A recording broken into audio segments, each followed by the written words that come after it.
Hello, you. It's me. And I have about a handful of haters out there. And by the way, thank you for thinking that I am important enough to hate. I appreciate that. Anyway, I've had a few disgruntled commenters who said, well, why are you talking about the baby? Gypsy doesn't owe you anything, which, I said in the video if they had listened. But Gypsy doesn't owe you anything. And you know what? You're right. You're right. Just because Gypsy created a family blog channel doesn't mean she has to show her family. It seems way more important to show off all the free crap that she got for the baby. And of course, talk about, selling said crap. Because, for almost new, well, for new prices, let's face it, instead of just donating it or keeping it for herself because she talks about having more children, that just doesn't make sense. And of course, doing lives of her and Ken getting drunk all the time. I mean, look, if that's what her family content is going to be about, then that's what it's going to be about. And she has every right to do that. But that wasn't the point. Here's the point. The point is, if you're a parent, and most parents fall under this category, they want to share about their children. I mean, if you look at my comments, and thank you, you lovely people, for so many comments, but if you look in there, it's full of mothers who talk about their kids. Oh, my kid did this, and my kid did that, and I talked about it all the time. Yeah, because that's what parents do, specifically mothers. That's what mothers do. Fathers do that too. I'm not saying they don't. But mothers do that. Mothers are the ones who just love to... for heaven's sakes, when my child was a baby, I remember at 3 months old when my child laughed, giggled, and smiled. And I was over the moon. I told everybody I knew, and even people I didn't know, oh, my baby's laughing, oh, my baby's smiling, because it's so exciting. It's so exciting. And most parents, especially first-time parents, granted, I only had one single child, but first-time parents, they can't shut up about their fucking kids. Did you take about 50 million pictures of your child sleeping, rolling over? Oh, what a cute little face. Oh, she just woke up. Oh, look at what he's doing. Come on. First-time parents especially are gonna I have excuse me. I have a million pictures of one moment where my child was in a stroller and they laid their head down, not back, but forward on their hands and were sleeping. And it was the most adorable little thing I've ever seen. I've got literally a whole photo album of my child sleeping from different angles, from up, from down, from side to side, because it's your child. You want to brag about your child. You want to share with other mothers. Oh, your child did that at 9? My child did that at 9 too. Or, well, my child did that at 7, And look, it's not a competition, although some mothers will make it a competition. No doubt about it. But the point is, they want to talk about all these things. It's exciting to talk about all these things. Literally a smile, a giggle. I remember my child, very simple words for things like baba for bottle, or diapo. I don't know why she said diapo for diaper, but that's what my child said. Diapo. I'd say, oh, go get a new diapo. Gotta change you. And they would go over, grab a diaper, bring it to me, and then they'd start giggling and run away. Just the cutest little freaking things. Parents want to talk about these things because it warms your heart, it melts your heart. Even when I'm flipping around, and I've been trying to stop myself from doing this. I don't go on TikTok, but I do go on YouTube Reels often, which is just like TikTok. And you just flip, to the next video.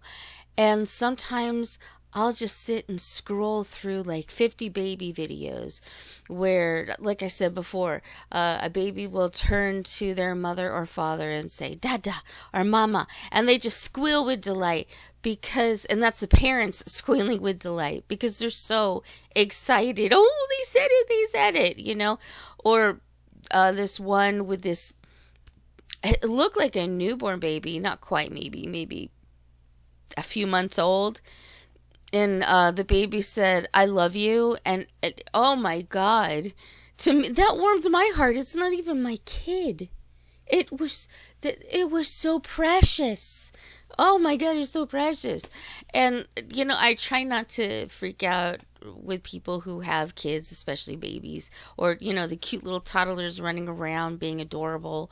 But, I have a warm spot in my heart for children. They're just so precious, so sweet, and so innocent. And if you are a parent, or even if you're not a parent, kids are just adorable. And even when they're not so adorable, they're still adorable, if you know what I mean.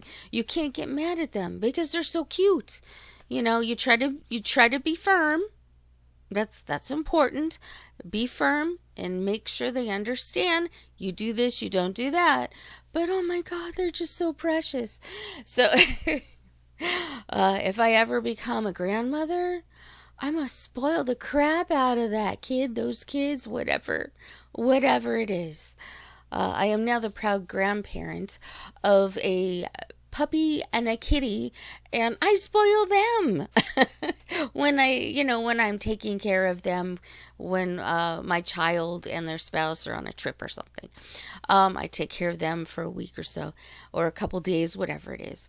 And I love them, and that is the point that I'm trying to make, is that parents, more often than not, want to talk about how great their kids are and how great their milestones they're hitting, and it's fun. It's fun to talk about. But where is that excitement and enthusiasm with Gypsy and Ken? It's non-existent. And I was watching Night Convos last night, and they brought up the subject of the fact that, this kid is being swaddled all the time, and again, does not look like 7-month-old child. They're absolutely right. I didn't swaddle my 7-month-old child. I don't think so. They were bigger and more person-like.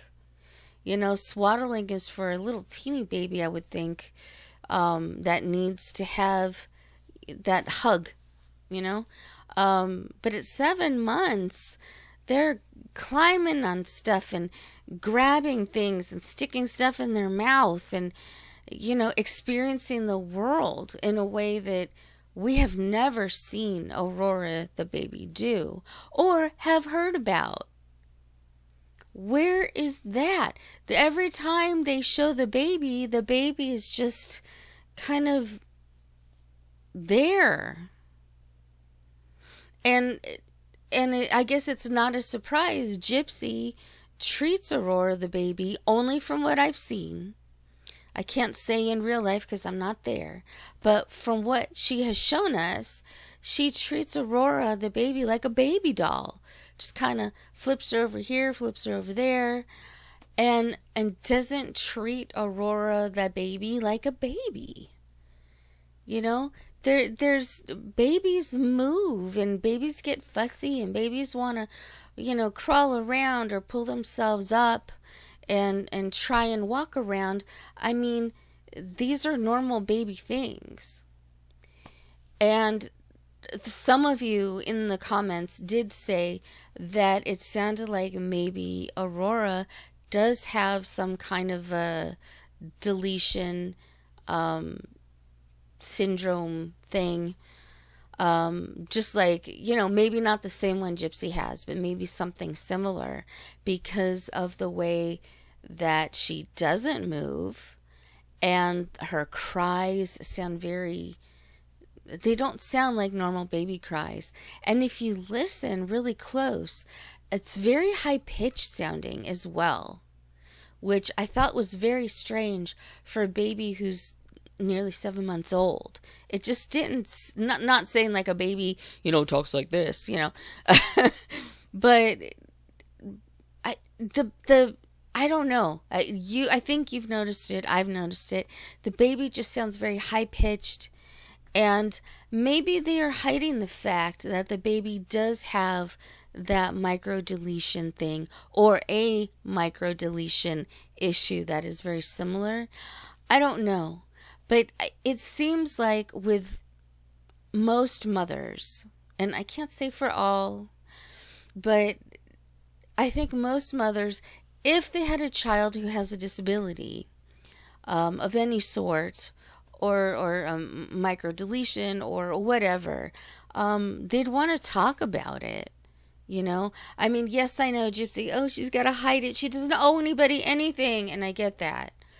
But having a family blog, I would think, you know, and I've seen many a YouTuber do this. I have on Reels, even on Facebook, you know, there's a lot of things that I follow with children with autism and children with other disabilities, because you want to root for them. You want them to get better. You want to see them walk for the first time or whatever it is. It just, you know, or even if they don't, you know, the family talks about, you know, this is what we do. This is how we deal with it. This is a day-to-day kind of thing.